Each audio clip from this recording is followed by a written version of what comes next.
Hey,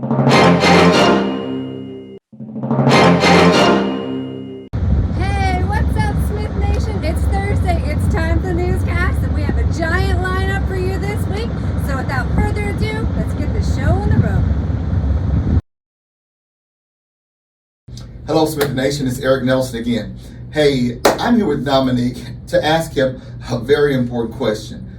Dominique, in your opinion, why do you think that drivers receive lane restriction violations? The traffic is heavy and it takes time to merge over. Okay. That's what sometimes. All right, that's a fair answer. Okay, it takes time to merge over. All right, I'll give you that. Smith Nation, you know that a lot of those violations are given every single year. Every state, almost in the United States, has some form of lane restriction when it comes to large tractor trailers. Part of the reason is because slower moving vehicles in the left-hand lanes, according to some engineering scientists, will cause more accidents.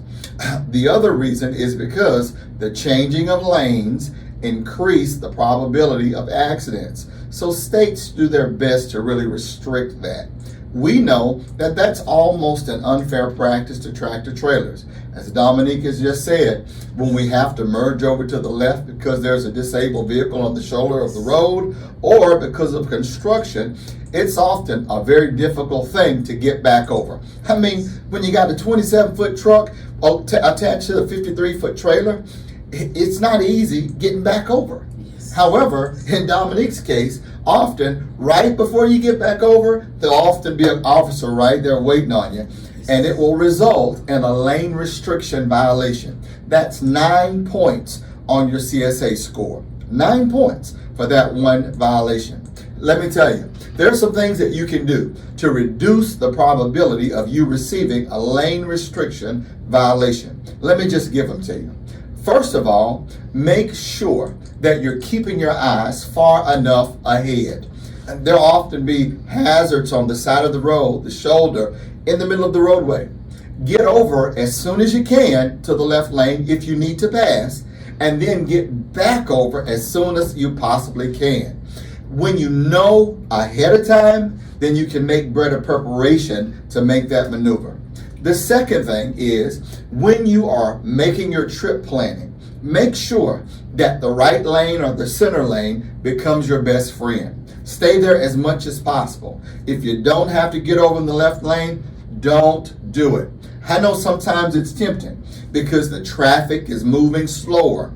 But let me tell you, in the grand scheme of things, you don't pick up a lot of time by making that lane change and then getting in front of that vehicle. Hindsight is often 20/20. And most of the time, when we're making that passing lane change, we probably would have been better off just by pumping the brakes and slowing down. But the third is most important. Know the law. When you're in a left-hand lane, if you're actually making a passing maneuver and an officer stops you, first of all, you don't want a warning. A warning cannot be challenged. A violation can be challenged. If the officer is writing you up for a lane restriction violation and you feel that it's not valid, then go ahead and accept the violation. Give us a call in safety. We have people who specialize in data queue challenges. We can help you with the supporting documentation to get that changed or overturned. Don't argue with the officer. Be polite, but make sure to contact us as soon as possible. Let us work for you. By so doing, we can reduce the amount of lane change restriction violations that we see. And as they say on Pennsylvania highways, no trucks in the left lane. Let's stay safe out there. Dominique, thanks. Thanks for all you do, Smith Nation. We'll see you soon.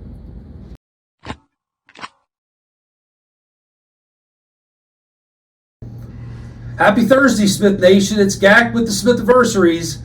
We've got a pretty long list today, so let's get started. Must have been a good hiring week. So let's start off with Greg Humes, who's one of our CAT dedicated drivers. Greg's been with us for 28 years. So hey, dude, congratulations on 28 years, Greg. Robbie L. Hill, our local driver in Ellenwood, has been with us for 22 years. Congratulations, Robbie. Pam Sachoka from our accounting department has been with us for 14 years, our accounting clerk.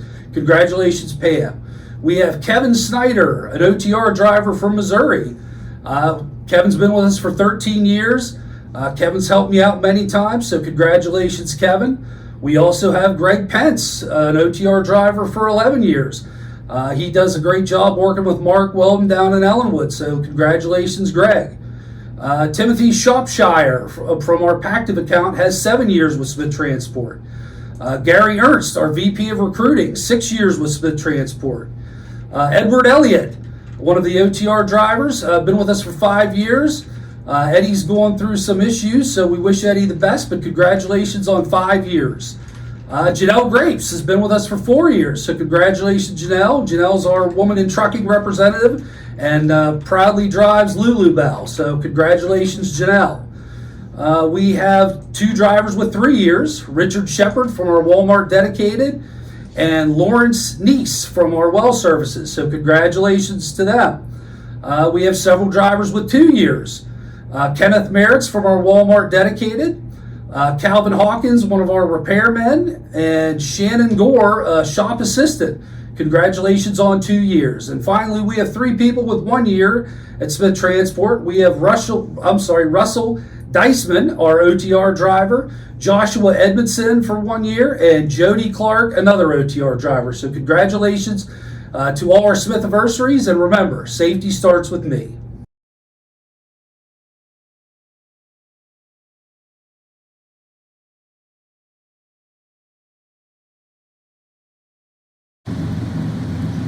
Hello, Smith Nation. Thad Spirigliosi, Vice President of Maintenance. Got a call from one of our professional drivers, James. Wanted me to talk a little bit about the CBSA brake check week coming up August 22nd through the 28th. And some of the things that you could look at to be sure that the equipment's safe going up and down the road. So I looked at our last year's CSA score and our violations on brakes. We're really not seeing a lot on brake adjustment. 2 things contributing to that. We have disc brakes now on all our tractors, so there's basically no adjustment on those. Our trailers have all automatic snap adjusters on, so as long as they're working properly, your brakes are going to stay within adjustment. So I wanted to point out a couple of things that we are seeing on DOT write-ups. And one of them here is on the brake shoe. This is off one of our trailers. And you can see the cracks along the edge here. It's very visible to a DOT officer when he looks in and checks your brakes. That's one thing that they will write us up for, and if the cracks are bad enough, they can put us out of service. Another thing that we see violations on is hairlines rubbing. These are your brake hairlines under a trailer. So they're held together by these plastic clips. A lot of times these clips will fall off. Over time they'll get brittle, they'll break. And anytime they see an airline rubbing, that's a potential area for a leak. So they're going to write us up on that. So you want to check those. Your spring gear that supports these airlines, sometimes these springs will break and these lines will drag on the ground or get close to the ground. They'll write us up for that. So any place on the brakes you can see airlines rubbing, that's a potential problem. So you want to make emergency road service aware of that so we can get it repaired. Here at Smith Transport, we're all about safety, service, and people. On behalf of myself and the shop, I want to thank the drivers for everything you do.